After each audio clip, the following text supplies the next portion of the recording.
You are listening to the Beaverton, North America's trusted source of news. This week on the Beaverton, right-wing Canadians mark Remembrance Day with full minute of claiming Don Cherry didn't say anything wrong. Oilers and Leafs fans take a quick break from worrying about how badly their own team sucked to make fun of the other team for sucking. And 47% of Conservatives told pollsters it's time for a new party leader. The other 53% said, quote, "Please don't hurt my family. I'll say whatever you want, Mr. Poilievre." That's right, it's time to make fun of the news once again on the Beaverton Weekly Report. Welcome to the show, everyone. So glad you are tuning in. I'm your host, Luke Gorenfield. Joining me this week are two of our regular panelists, both of whom would be willing to tell Doug Ford the tunnel under the 401 is a bad idea for way less than $9 million. Ian MacIntyre and Nile Seguin, welcome. I'll tell Doug Ford a lot of things for no money. Yeah. Well, actually, hold on. Don't take away my work. I could use $9 million. Yeah. I'll do it for $8. $8, $9, good for you? $8, $9 is amazing. Yeah, for a feasibility study where you just write "don't do it" in crayon? Hell yeah. Well, I am sorry for reducing your bargaining power. This is not good solidarity on my part. But, contact the Beaverton if you want to give us 8, 9 for your feasibility study, Doug Ford. Let's begin with, of course, the biggest soap opera to hit Ottawa since Pierre Trudeau was caught sleeping with literally everyone's wife. Pierre Poilievre's disastrous leadership of the Conservative Party. Last week, one Conservative MP, Chris d'Entremont, crossed the floor. Another, Matt Genero, thought about it and everyone was ready for it to happen. And then all of a sudden he just quit and announced that he was leaving Parliament altogether. Both more Conservative MPs are said to be considering their options in terms of either crossing the floor, quitting, doing something crazy. I think they're literally the only Canadians in this job market who are considering any options. So good for them. Yeah, the only job flexibility left in this country is Conservative MPs looking to make a change. It's a shrinking sector, but it's a strong one. Yeah. So that's where we're at with that. D'Entremont, when asked why he left the party, described Pierre Poilievre's Conservatives as a frat where everyone tries to outdo each other by being the most negative. He also said he wasn't actually 100% sure he was going to cross the floor until one day his door burst open and the Conservative Party whip and Andrew Scheer just slammed in and started screaming at him and telling him he was a piece of shit for doing this or for thinking about doing it. Maybe that was the frat hazing. Yes, so slightly. The fact that he didn't respond with "please, sir, can I have another?" pissed them off even more. Do they have wiener frats? Oh, wiener fraternities? I get, but this is not the cool fraternity. I'm just imagining, imagine you got all the trouble of getting hazed into a frat, only to realize you landed at a party full of terminally online crypto dorks and 75-year-old Stephen Harper backbenchers. That's not a good fraternity.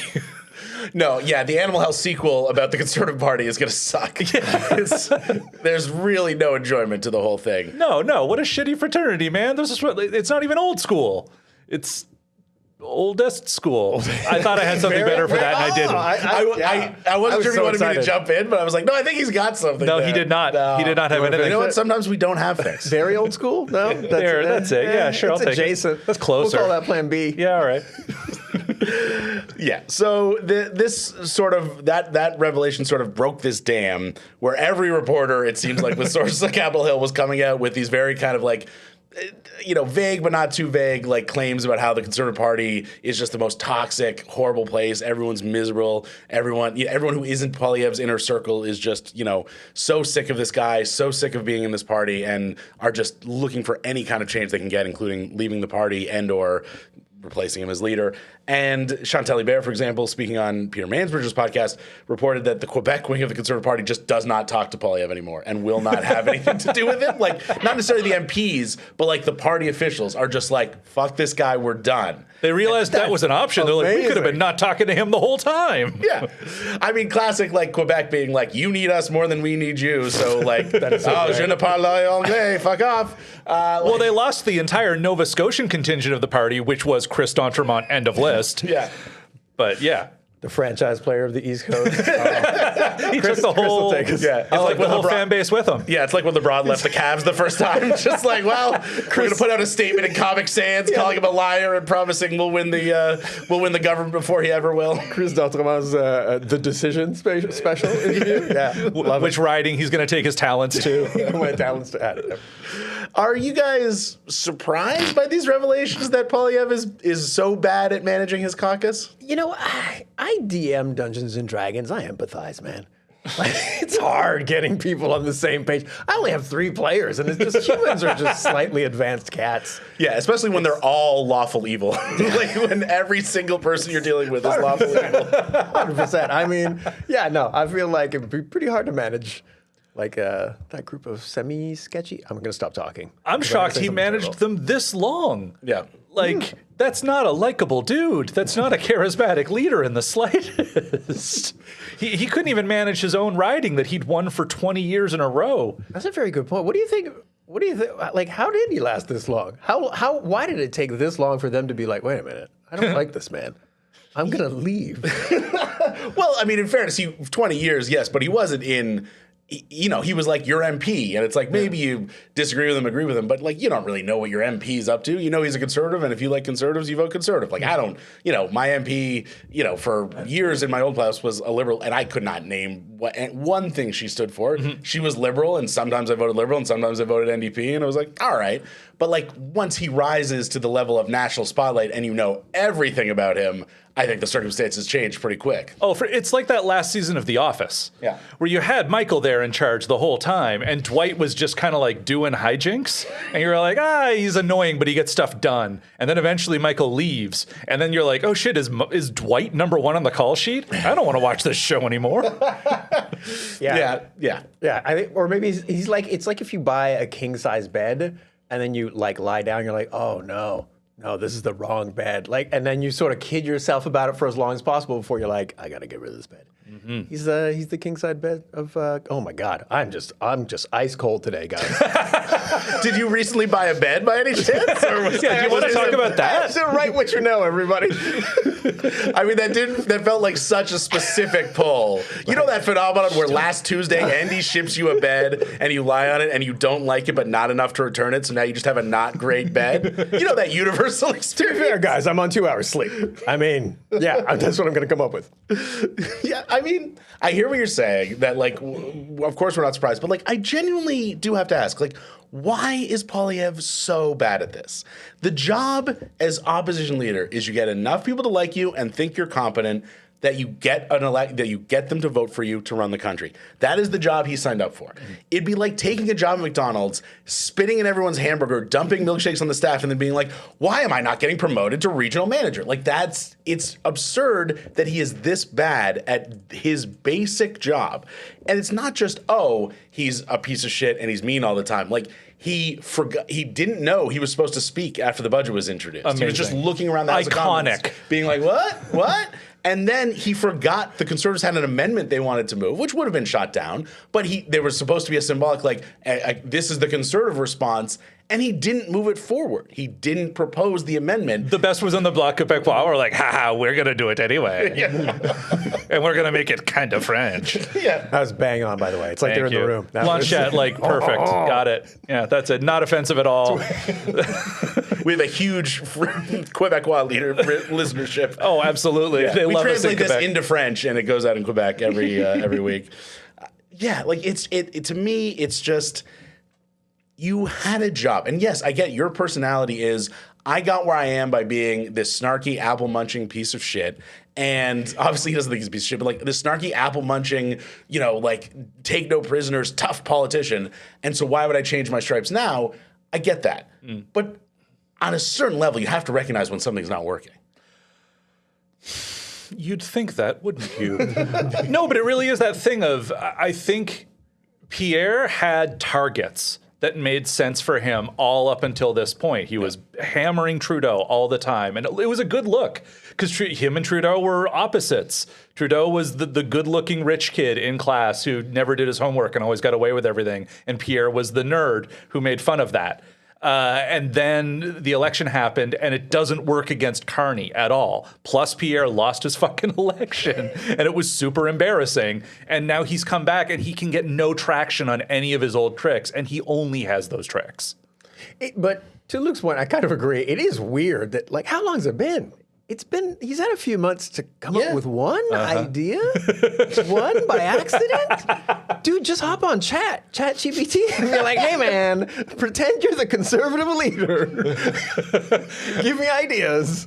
There have been so many videos recently of like professional coaches in various sports leagues, like doing a meeting with their team and being like, I put in ChatGPT and asked what we should do. And the athlete's face is just like, oh, we're fucked. Our coach is an idiot. So I'm just imagining Pierre Poilievre in the Conservative caucus meeting just being like, guys, I asked ChatGPT what we should do. And it said XYZ. And everyone just being like, oh, this is worse somehow. Like, It would absolutely say something after the budget. It would have pointed out. Even ChatGPT is like, there are some pretty basic steps you have to follow. Yeah, sure, we used up all the fresh water in Argentina for the purpose of giving you this answer, but hey, we gave you the answer.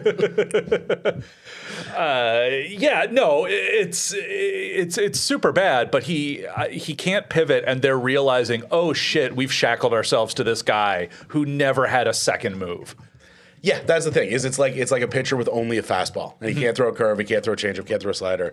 The other thing that was, I think, just so fascinating was in this, and I'm not minimizing it, like the stories of the bullying and intimidation within the party, the Conservative Party, that sucks. And especially like the MP who quit, who didn't cross the floor, Matt Genero, put out a statement, and the first line was like, please don't contact my family, which was like just the most terrifying sentence to read in a I quit statement ever. Like, Jesus Christ, like what was happening to his family? Is Jenny Byrne calling his small children at home and just chewing them out? Just sending him photos of his kids walking to school? Like, what is happening? I kind of feel like that would be dangerous because like kids will rip you apart. Like this generation, like you ever play video games online? No, man, don't. Gen Alpha, man. He was saying that like for your own safety, don't contact my family because they will bury you. They will make you feel old and dead inside. You ever played Call of Duty with my kid? You don't want to fucking know the shit he says. But like, so, that aside, that is a legitimately scary thing. The revelation to me, and maybe everyone else already knew this, that one of their main "we threaten you" and pit bull enforcers was Andrew Scheer. It's so fucking funny to me. We've lost you. What does Andrew Scheer being intimidating look like? You know what I mean? Just like, oh well, if you could please just do what I fucking say. Like, what does that look like? That's like if The Sopranos sent out AJ to collect. Like, what are you gonna make them chug milk if they don't whip in line? It has to be something like that, right? He just shows up and like drinks an entire bottle of milk between each sentence. Doesn't break eye contact. Yeah. Okay, you know what? That would fucking work. That would be sinister as hell. No words, just walks in, untwists a milk bottle. Pierre's a little disappointed. Look, and he just makes you watch like a full liter, and you're like, "Where's it going?" You can always tell when the Conservatives are in trouble because Pierre gets quiet and Andrew Scheer takes the reins. Yeah. It's like, oh, you guys got no ideas. Yeah, Andrew Scheer put out a full-on comedy sketch on social media this week where he was like playing a rich character smoking a pipe and like, I love Carney's government, mwah, mwah, mwah, mwah, mwah. Carney's budget, excuse me. And I was like, what are you fucking doing? Andrew Scheer's doing front-facing comedy videos now? Yeah, but and they spent like upwards of $10 on props. He had a tweed blazer and a pipe, like a rich guy in 2025. Andrew Scheer, this is the Beaverton speaking. We would love to do a collab with you. I really think we could boost each other's followers. Maybe even a reaction video, like you do a bit and then we'll talk over it or something like that. I don't know how TikTok works. Yeah, we can get some sponsors behind that. Yeah, the great Andrew Scheer Beaverton collab the world's been waiting for. I don't know. That sounds like pretty rarefied air. I don't know if I could write at that level, you guys. That is hot. I'm also kind of low-key impressed that this is the closest I've ever been to feeling bad for the Conservative Party. Yeah. I'm so close to feeling bad for them. This is insanity. Yeah, I mean, you're not wrong. Like, it takes a lot, because, like, let's remember, for all the talk about how Chris D'Entremont is a, red Tory and stuff, like, these are people, and Matt Genero, like, is a moderate and all that stuff. Like, these are people who, policy-wise, I don't think have any objection to Pierre Poilievre. Like, I don't think they have any, like, they're not real what we think. They're not like, Joe Clark progressive conservatives. Like, these are Harperites, like, generally speaking. They are very right-wing. They want to gut the social safety net, do a bunch of stuff. And so it is hard for me to empathize with them until it's like a guy puts out a statement being like, please don't call my kids at school. Like, and you're like, I legitimately do feel bad. And the knowledge that, like, yeah, behind the scenes, and again, some of these reporters might be hinting more than they actually know. I'm not denying that. But the knowledge that behind the scenes, there's like 20 to 30, sane human beings stuck in this conservative echo machine frat boy house just being like, what the fuck? I just wanted to get into politics because I cared about politics, and now I have to fucking like, you know, jam a stick on some guy's ass and like congratulate Pierre for going viral for munching an apple. What the fuck am I doing with my life? Like, it does make them seem human. Like, especially in Canada, too. I was talking to my dad the other day. He's out there in Nova Scotia, and him looking at D'Entremont stepping down, he's like, you know what? That guy has served in his community for 20 years. Yeah. Like, people like him there. Pierre's not winning this fight. Like, people out there, who, you know, older conservative voters don't like this horse shit. They don't like this mean TikTok bullshit, snarky mean girl act. Yeah. And they don't go for it. And Pierre, he just doesn't realize how poorly this plays with rock solid Canadian voters.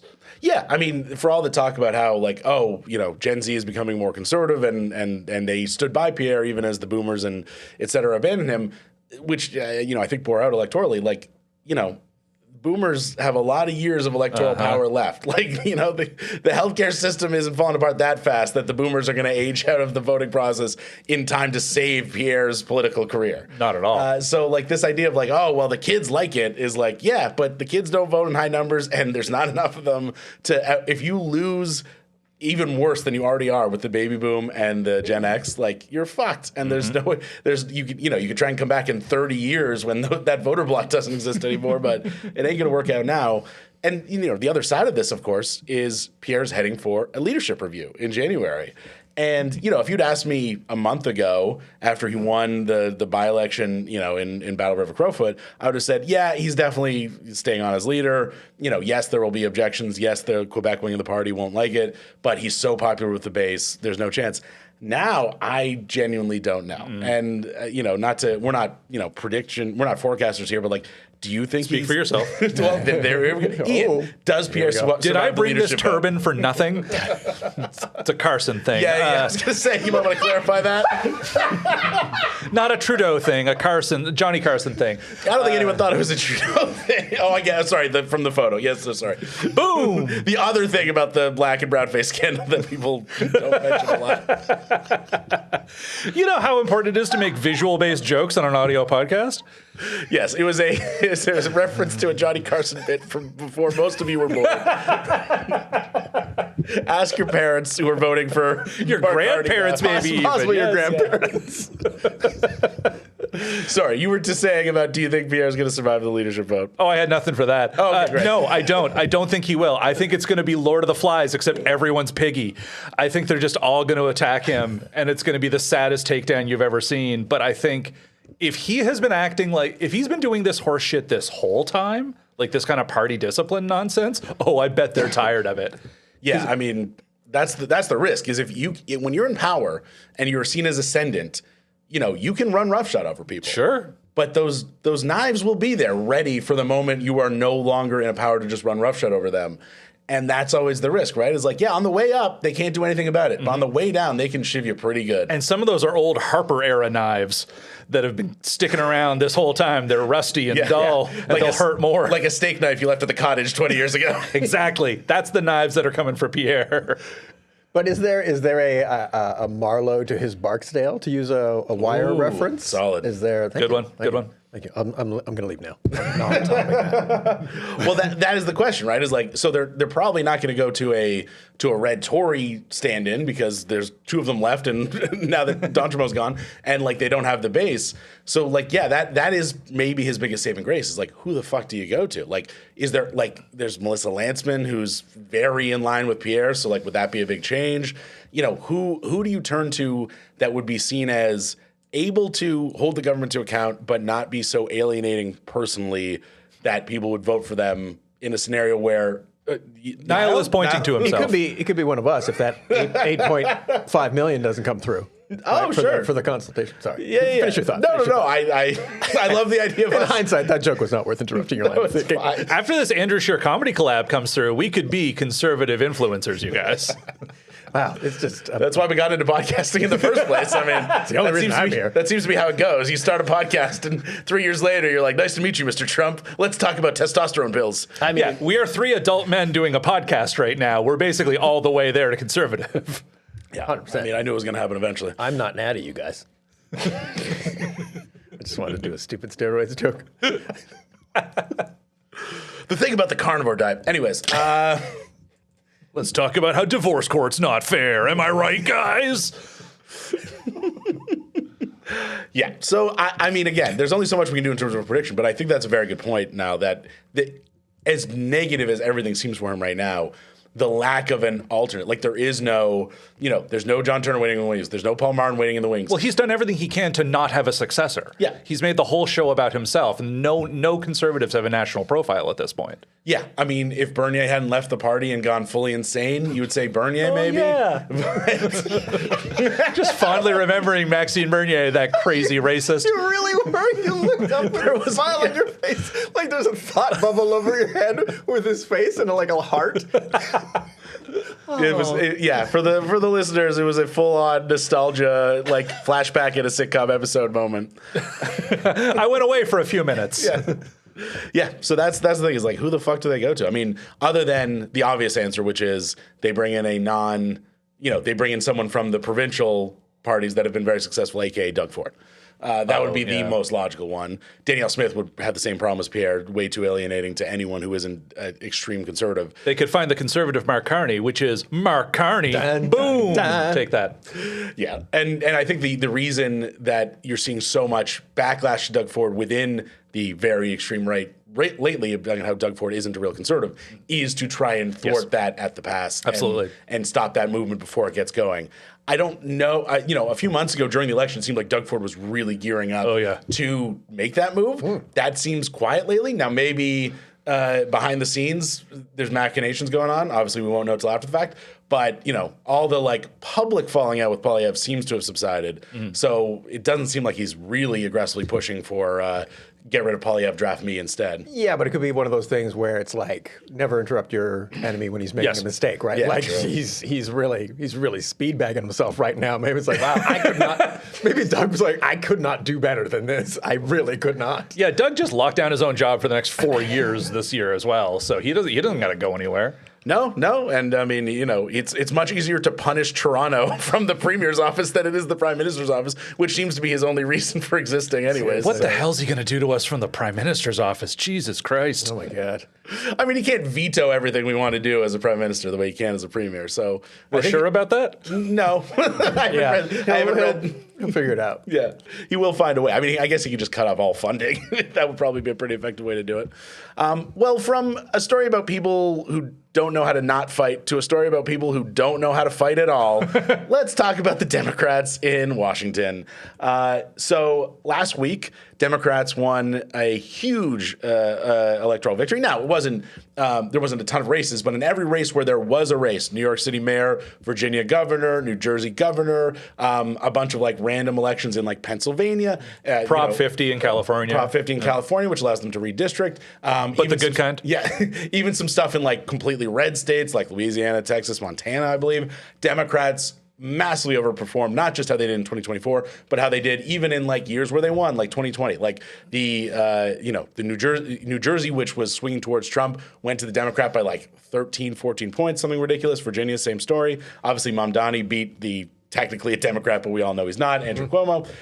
So they have all this momentum. Everything's coming up Democrat. They're beating their polling numbers. There's all this momentum. And Trump comes out the next day and says, this is because people are blaming us for the shutdown. Mm-hmm. And it's clearly hurting the Republicans and helping the Democrats. And he accurately diagnoses one of the biggest reasons Democrats won so well, in addition to obviously the economy and inflation.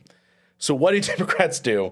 They immediately cave on the shutdown, give the Republicans everything they want, agree to fund the government in exchange for the promise of a vote on healthcare subsidies, which was the reason for the shutdown, that the Democrats wanted healthcare subsidies put in the funding resolution. Republicans refused. The promise of an independent vote on that later on. That was their big accomplishment.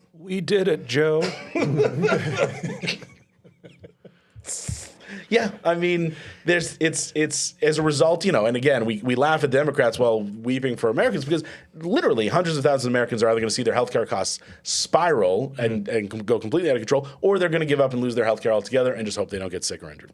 And so my question for you two is, why are the Democrats so determined to just look weak at every opportunity? Oh, I think it's because Chuck Schumer thinks it's still 1992.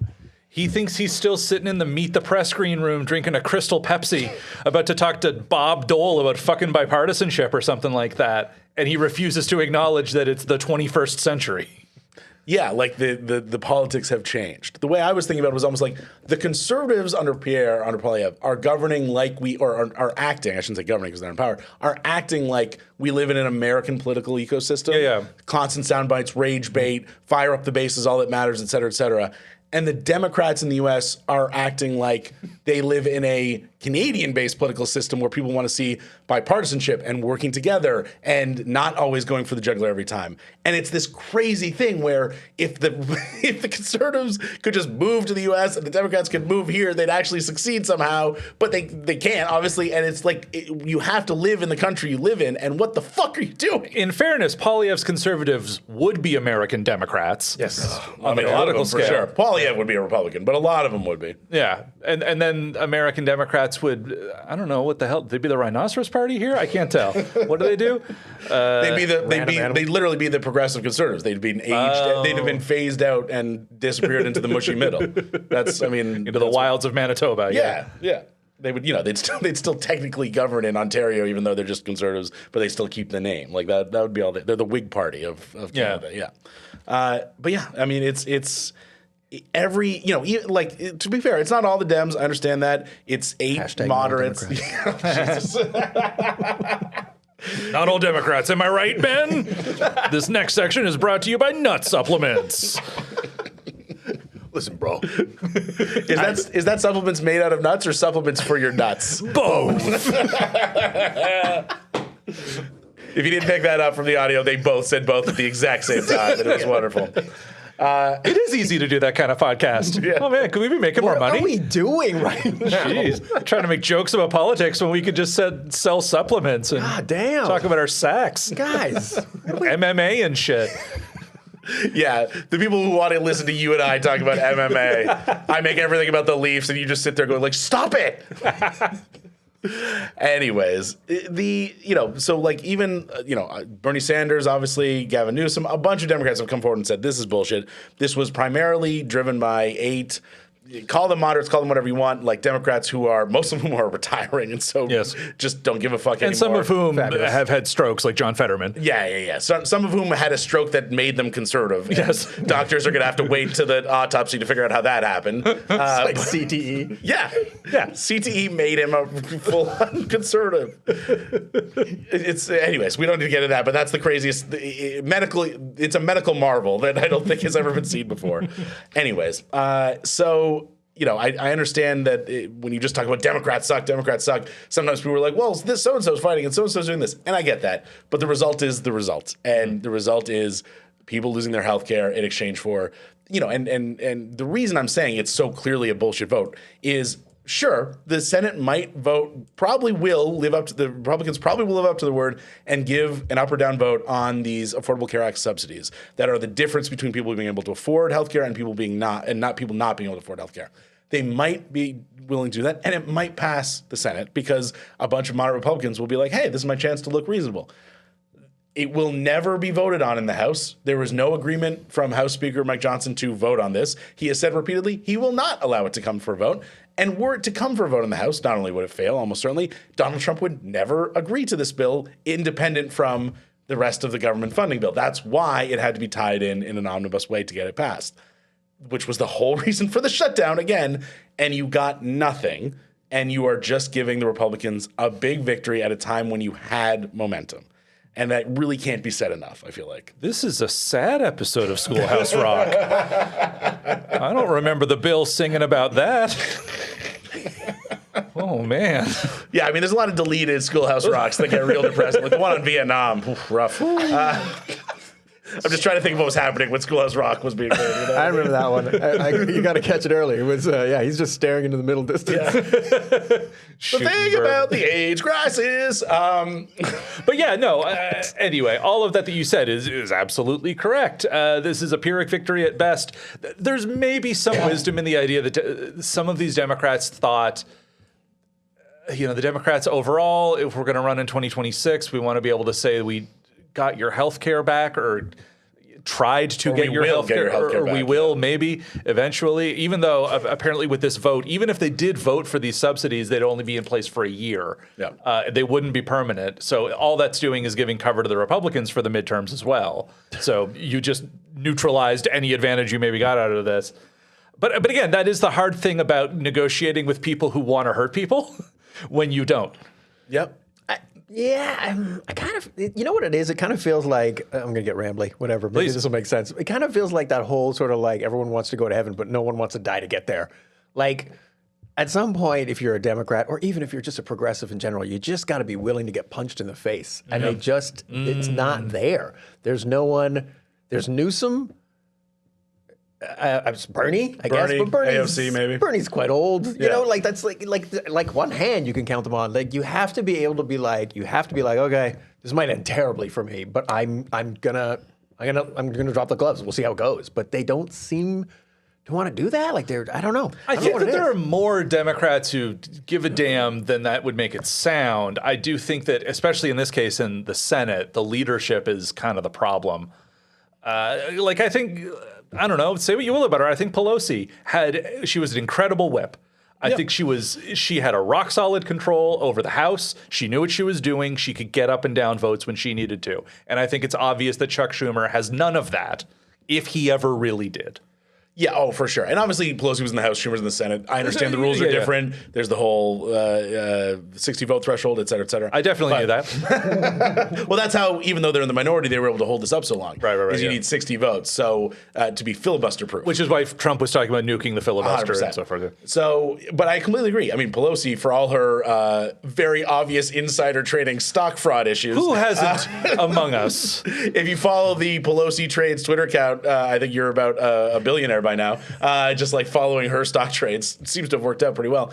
But anyways, so I agree. She had at times like a 1 or 2 seat majority and would get very big bills passed. Now, I think she was, to bring it back to Canada, like exactly the opposite of what the Conservatives are doing, which is stamping their feet and shouting and making a big fuss every time one of their MPs dares to speak out against them. She was very good at knowing when to let MPs break with the party and when to pull them back in and be like, no, this time you come with us. This one means and then next week you can trash us on XYZ or whatever to burden your independent bona fides.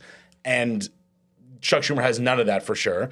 And yeah, in the Senate, you have bigger personalities and they have more power and they're harder to contain. And some of them are full on John Fetterman's. And I get a cave troll of a man in shorts. Are suffering from full Fetterman-ness. Yeah, I get it. Who will be the guest on our next podcast, by the way, once we bro out? No? It'll be him and Andrew Scheer and you, and I won't host. You're taking over now for that episode. I'm calling in sick in advance. I can't wait for that one. But I'm gonna go factless. Gonna see if I can do factless. Faxless. That's hard to say. But it's one thing to cave. It's another thing to, as multiple Democrats have come out and said, standing up to Trump and the Republicans doesn't work. And just saying to them, that's insane. Saying to the Republicans, if you are resolute enough and you just tell us over and over again you won't do what we want you to do, we'll cave because what other choice do we have? That's great. And you could say, well, if they were going to cave, they would have caved. But they've only had a week since the election to really feel the pressure of the people are not with us on this shutdown. The people are not with us on denying the ACA's premiums. Let's see what we can do with more and more pressure. To just say, well, they weren't going to cave because they told us they weren't going to cave, so what could we do? It's like that's what someone says before they cave. You never say you're going to cave. You just wait until you eventually They would be a terrible hostage negotiator. Just like, I think he lives there now, guys. He's not coming out. We gave him pizzas, a plane, a private jet. We gave him a helicopter. We gave him everything. I think that kidnapper should shoot them. We should let him. Listen, I mean, he's got some good points. Yeah, jeez. He asked me to come in. Now I'm a hostage. Exactly. But bullies always respect it when you back down, right? Oh, for sure. Famously, yeah. No, Trump definitely won't use this to do even more horrendous shit than he was going to do anyways. I mean, he was going to do more horrendous shit, but that was mostly the Alzheimer's. Yeah. You get more aggressive as that frontotemporal. Now he'll do more legislatively horrific shit instead of yes. just executive order horrific shit. Yes. But, to bring things back to Canada, I want to quickly talk about when we were here last week and we were breaking down the budget. We were intrigued by how the fuck the armed services were going to spend this absurd amount of money Carney was throwing at them. And we now have some information on that, which is... Please say it's Funko Pops. We're keeping them in business. Yeah. That company says they're going out. We're keeping them in business. Canada, the Funko Pop capital of the world. I mean, once you paid the tariffs, it's very expensive. But yeah. No, they have announced... or I shouldn't say have announced. The Ottawa Citizen has tracked down a document that indicates that a huge amount of the money is going to be in the form of getting 300,000 civil servants to join the armed forces as reservists, essentially. Yes. Federal They did get my email. Great idea, Niall. You're welcome. Federal and provincial employees would be given a 1 week, that doesn't sound long enough, training course. Hey, that's like 6 days longer than ICE gets trained to use their guns. Yeah, fair enough. In how to handle firearms, drive trucks, and fly drones. The firearms part is where I'm like, longer would be better. The public servants would be inducted into the supplementary reserve, which is currently made up of inactive or retired members of the forces who are willing to return to duty if called. At this point, there are 4,384 personnel, so we'd be adding 300,000 to the 4,300, bringing our total to 300,000 and 4,300, according to the directive. Joining the program would be voluntary, but at a time when Carney has made it very clear he's going to be firing civil servants left and right, it doesn't seem like a good time to refuse the request. Yeah, usually voluntold means like you have to organize the Christmas party and not you have to go defend the Arctic Circle. Those pesky Danes are back. Get up there. Yeah, it's 1 week a year, but you be part of the reserve. So unless I'm misunderstanding this, we're sending a filing clerk with 1 week of training into potentially combat? I love it. Oh my God, this is amazing. Yeah, the Now U.S. looking at me like, what's your problem with this? It's part of the new podcast, by the way. I love this idea. It's amazing. Let's make them work. All right. Yeah, the U.S. has Tomahawk cruise missiles, and we have Brenda from Accounts Payable.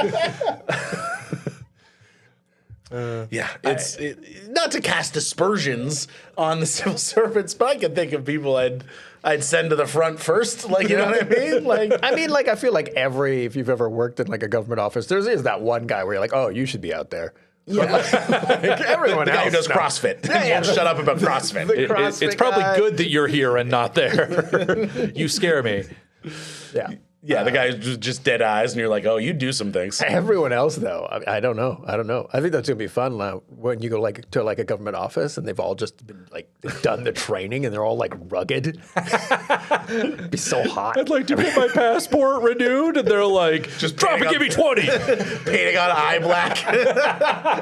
There's no one here. Oh God, camouflage. They were behind the desk the whole time. It's so bright with the fluorescent lights. What are the eye black doing? You can't possibly think. Just the balaclava comes over. You're like, okay, so I don't get my health card? Oh my God. Both of my parents were civil servants, and I just love the idea of both of them going to weekend army training. How do you know they weren't? Maybe it was like an American situation. Oh, yeah. No, for sure. Is that why I know so much Russian? Yeah, exactly. All right. Neat. Say that in Russian. Where do you think your dad got so good with that chainsaw, man? My dad is very good with chainsaws. That's not a joke. That's just a fact. It was phrased like a joke. How dare you? No, I'm just kidding. No. I mean, it was a good joke. I just mean it's also a true thing that he actually is. Yeah, no, I wasn't actually offended. It's fine. I've also I don't think I've ever met your dad. I've just seen the video of him chainsawing your deck, and I'm like, that guy's cool. You saw him give a very short speech at my wedding. Oh, that's true. I'm sorry, you're There right. you go. I did see that. Yes. So there's a lot of details that are going to have to come out about this. This story is one of those things where, like, I read the headline and then I was like, And I was like, oh, we got to talk about that on the podcast. And then I was like, I Googled it 3 times to be like, is this fake news? Am I about to be like, is the snake eating its own tail where I fall for the fake news for the first time? Like, maybe not for the first time, but like publicly for the first time. Like that's the concern. So there is a Not the Beaverton subreddit, and they put this article in it. Oh yeah, that's where I get. They were like, these guys made this up, right? Yeah, I mean, not to be too revealing behind the scenes, but that's where I get a lot of the questions for the quiz. Oh, good. Not the Beaverton subreddit, for sure. Nice. Please keep adding to that subreddit. We appreciate it a lot. Thank you, everyone. Yeah, thanks, guys. There's other places too, but yeah, that's a go-to for sure. I was reading about this thing, and apparently, if we're going to scale up this fast, it's logistically insane. Yeah. But we're apparently part of the plan is they're going to start talking to other countries that have more of this kind of model for their reserve serves. One country that the military might talk to, or the armed forces. No, it's Department of National Defense is doing this. The D&D, they're going to talk to Finland about how they expanded their service because they have mandatory service for men, and it's optional for women. So now I'm wondering, are we expanding our military reserves and solving the male loneliness crisis in one fell swoop? Wow. I mean, hey, who needs endless Joe Rogan podcasts and support groups when you can just go with your buddies and do some arms trading and then become a whiskey lethal every night. weapon. Yeah. Go hang out at Army. Come on, guys. We're all in Army now. This will be great. We'll all get berets. Because I assume still do berets? I hope so. I really hope the Canadian Peacekeepers still have the berets. Yeah, do you get to choose your branch, do you think? Can you just choose, I want to be a fighter pilot? Guys, not everyone can put down fighter pilot. I'm a 55-year-old HR executive. I want to fly the planes. Maybe it's like an office 50-50 draw to see who gets what. Your secret Santa is now secret armed forces. Demolitions, fuck! Navy. I gotta learn how to swim. I look terrible in white. Well, we'll see how that we will continue to be tracking that story because I've Googled it so many times and it is real, but I'm genuinely concerned that we're gonna get a bunch of comments being like, "You idiots, that was fake news." So if I've still somehow fallen for it, I don't, because it just seems insane to me. But we'll see. Amazing. Well, before we move on to our big finale, a quick message from me on how you can support the podcast. First of all, thank you so much for listening. If you'd be so kind, if you haven't already, jump on your app of choice, leave 5 stars, leave a review. Tell us something you liked about the episode. Feel free to tell a friend you're listening to the episode. Post about us on social media. Share our clips. It all really helps. It helps the algorithm. It helps us move up in the charts. Helps us grow this podcast to be the biggest and best thing it's already been. And a quick thank you, by the way, to the folks. Our wonderful producer, Andrew, was out in Halicon this past weekend. That's the Halifax Science Fiction Festival. Yeah. Or Science Fiction Convention. Yeah. Doing a bunch of shows and also hosting a bunch of panels and interviewing folks. And so he had a booth, and numerous of you came up to him and talked about enjoying the Beaver Weekly Report podcast and how much it's meant to you. So thank you so much. That literally made our week to hear about that. So thank you so much, my hometown. You guys are the best. I love it. Who knew East Coasters were nice? That's never been talked about before. No, we really do appreciate that. That was thoroughly wonderful to get that text from Andrew relaying that. And if you're inclined to support us monetarily, you can do so over at patreon.com/thebeaverton. For as little as $4 a month, you not only get to support us and keep our podcast and website going, you get an extended version of this podcast every week where we talk about a story or stories where we didn't have time for in the regular episode. This week, we dive deep into the right-wing conspiracy theory over the ostrich story on BC, which, if you don't know what that means, I can't possibly explain it in this short period of time. So you're just going to either have to Google it or join the Patreon to find out. It's more than a theory, Luke. Yeah. It got weird. It got weird. And so it does get very weird. I won't lie about that. So if you're inclined to do that, you can do so over at patreon.com/Beaverton. And if you are a Patreon member listening to this, thank you so much for doing so. We have a shout out that Ian wants to do, so I'll turn it over to him. Yeah, a little bit of Patreon corner here. Just a couple of thanks to some of our Patreon supporters. We got some of our new Patreon followers, Ralphie and Kennedy H, who both just joined recently. Thank you very much for joining. And some of our OG Patreon supporters. We've got Joe Q and Kevin Ushy, who've been there since the beginning. So thank you very much for supporting us. And also we got some great comments on the episode last week. Gregory Craig pointed out that my joke about Danielle Smith changing that thing for petitions and how that was going to affect the recall, I was fully wrong about that. I was so proud of myself. I was patting myself on the back for making that connection, but Gregory Craig pointed out that the UCP made it easier to submit petitions. That is separate from recall legislation. You are very correct about that. But then also, Alec Thompson chimed in and mentioned, I, for one, do remember the eating ass discourse. Yeah! And I say that as someone who is usually kind of out of the loop on whatever is trending. So I guess you're a bit vindicated there, Luke. Not a bit. Fully vindicated. It was a discourse. It happened. The online community was talking about eating ass for like a full year. I remember things accurately. I remember the ostriches, and I remember eating ass. Was this during COVID?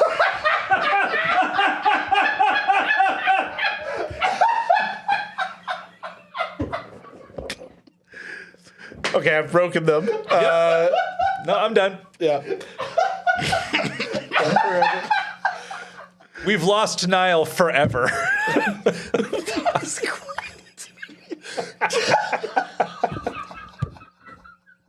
To be clear, I remember the discourse. Just to check, the ostriches and the eating ass, those are separate memories for you, right? I mean, you know, when you get into the subconscious, it all kind of blurs together. Luke might have bird flu now. Oh, God. Yeah, well, you know.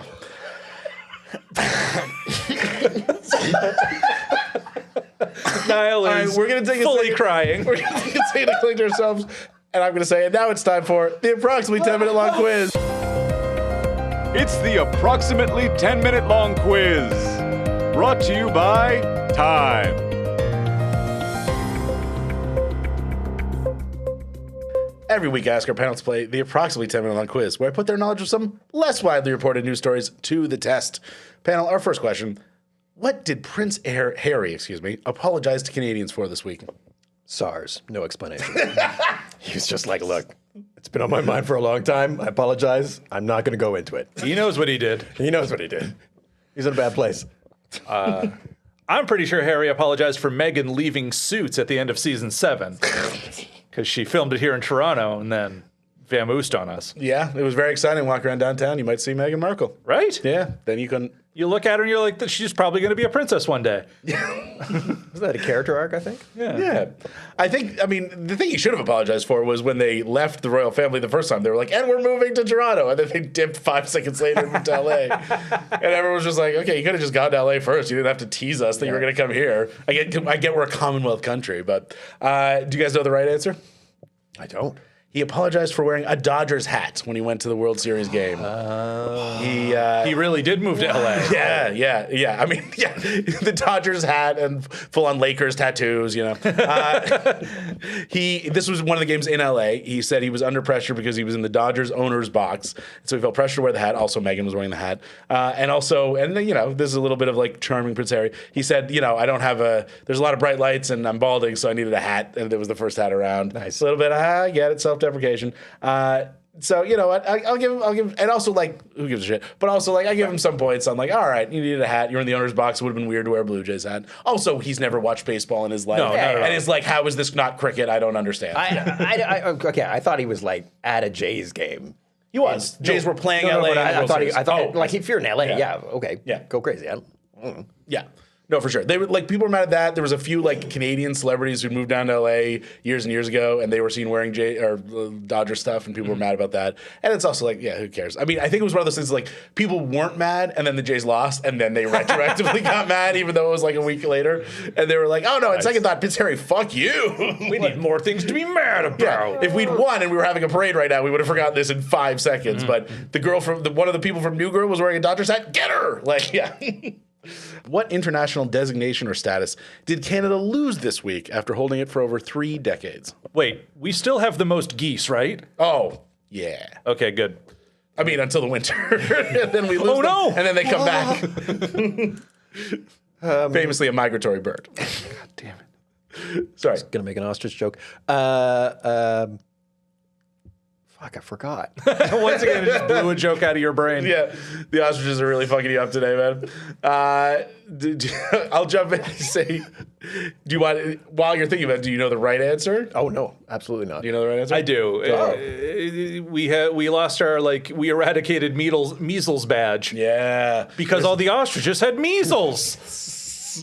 There is I'm going to ignore that. There's an international designation for when you eradicate a disease and the disease is no longer present in your population. And measles is one of those diseases that they track. And due to the outbreak that began primarily in Alberta in October 2024, but I mean here too, but especially Alberta, and has continued ever since, Canada is no longer measles free. I wonder what other diseases from previous centuries the anti-vaxxers can help bring back next. Maybe we can get a good old cholera epidemic going. You never know. All right. I know one disease that is coming back. It's an audio medium. Why are you making the ostrich face with your hand? Avian flu. All right, guys. For those of you who aren't Patreon supporters, we're sorry for all the references to the ostriches. Again, you can Google it and it will make sense. All right. Next question. Point to Ian on that one, but also point deducted for the ostrich hand. I lost the point that I got earlier. No, you still have it. Next question. After smart TVs and smart fridges, the latest technological trend is smart beds. But an AWS outage, caused numerous smart beds to suffer some technical outage lately. What do you think was wrong with the beds? Were they making themselves with the owners in it? Ooh. Like a peak cocaine Stephen King novel? Yeah. Or Deathbed, the bed that eats people, that movie. Oh my God. What? I did not know about this, but it's on my list now. It doesn't need to be. I mostly know it from a Patton Oswalt bit. So a few years ago, around Halloween, because I always watch a bunch of horror movies, and I used to post about it. I watched that movie, and I tweeted I'm watching this movie during the day. It's called Deathbed, the bed that eats, and it's about an old Victorian bed that is demonic, and when people fuck on it, it eats them. They just jerk off. They're fine. Yeah. It's a gray area. And I tweeted about it that I knew it from the Patton Oswalt bit, and he tweeted at me. And he was like, for the love of God, Ian, don't do it. And I was like, no, this movie is a work of staggering genius. I'm lost to it. And he is like, you sad, beautiful fool. Yes, so it is not, they did not kill the people. Fortunately, that would be a fucked up thing to bring up. But there is you're not completely wrong on the beds doing something to the people. So the bed was a rockin', but for the love of God, please come a knockin'. I literally have no idea what a smart bed does. I can't tell you without giving away what the technical snap. Yeah, I got nothing. What's the real answer? So the smart beds, you can set them obviously, but there's also, they auto adjust position and they auto adjust temperature. So they're self-cooling and self-heating. So that if you're a hot sleeper sleeping next to a cold sleeper, blah blah, you can have your own setting, et cetera, et cetera. Anyways, as you can probably see where this is going, the beds got super fucking hot, and they also went into positions that were not comfortable to sleep in. So essentially, people have dropped $2,000 on the 8 Sleeps Pod mattress, and then I presume just got out of the bed and slept somewhere else. But they were, all of a sudden they woke up to their bed getting super fucking hot and contorting their body into a pretzel. So so that's the downside to smart beds. It turns out. That actually reminds me, the Beaverton Weekly Report brought to you by the 8 Sleeps Pod mattress. Oh no! Oh, what a bad sponsor. Some people like being really sweaty and having their legs above their ears. Oh man, you were on fire today. That was not an eating ass reference, and I want everyone at home to know that. It would help with it, though. Yeah, not bad. Our final question, I'm going to go as if Nile is capable of speaking right now. Our final question. In the wake of a recent robbery, the Louvre's security system has been audited. Turns out their computer system password was a tiny bit obvious. What do you think the Louvre's computer password was? It wasn't a word. It was just mime gestures of being in a box. I was going to say le guest. I did say before this that I will, if you don't know the right answer, I will accept best joke. I think the guest is in the lead on that. I like that. Any other guesses and/or the right answer? No. Louvre. The password to the Louvre security system was, I said it was obvious. The password to the Louvre security system was Louvre. I mean, it wasn't password, but it was still pretty bad. Oh, wow. Okay, that Mona Lisa deserved to get stolen. I Yeah. feel like we should try robbing more places. Yeah, Turns out It it's might be a super lot fucking easier easy. than we think. Yeah. we're starting a men's rights podcast, and then we're going to become international art thieves. Oh, so much cash, guys. Yeah, I mean, I assume the security gate code is just like 11111. Like, it's just like we can just walk in. I believe you mean Yes, thank you.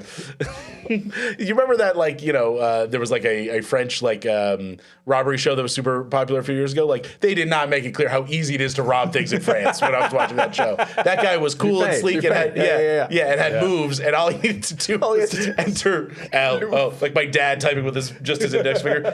L-O-U-V-R-E. All right, I got everything. So at the end of our quiz, and apologies for going totally off the rails this episode, by the way. Our I guess you guys have tied because I gave you best point for best joke. So you guys have tied. So I'll throw it over to Niall. Niall, what do you have to tell the people about? I have a good news podcast, Total Annihilation, and I have a Dungeons and Dragons podcast, Comedians and Dungeons Getting Dragons.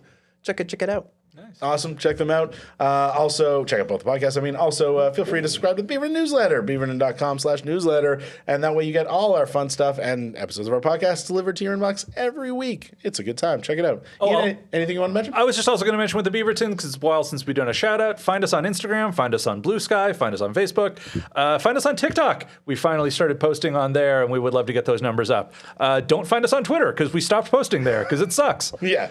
We replaced one problematic social media with another, but we still feel good about the choice. And yeah, on TikTok, Ian has been championing that, and we're so grateful to him for doing all that. So yeah, please, if you're a TikTok user, find us over there. You can get podcast clips, you can get screenshots of articles. It's a good time, and we'll maybe be sharing some of our old digital stuff we made back in the TV show days, and that'll be fun because we'll see what jokes have aged well and what haven't. So that'll be good times. I guess 50-50. Yeah, it's usually about that. All right. Well, thank you so much for listening, and we'll talk to you next week. Bye. The Beaverton Weekly Report is produced by Andrew Rivamy in partnership with the From Superheroes Network. Visit FromSuperheroes.com to hear more great podcasts like this.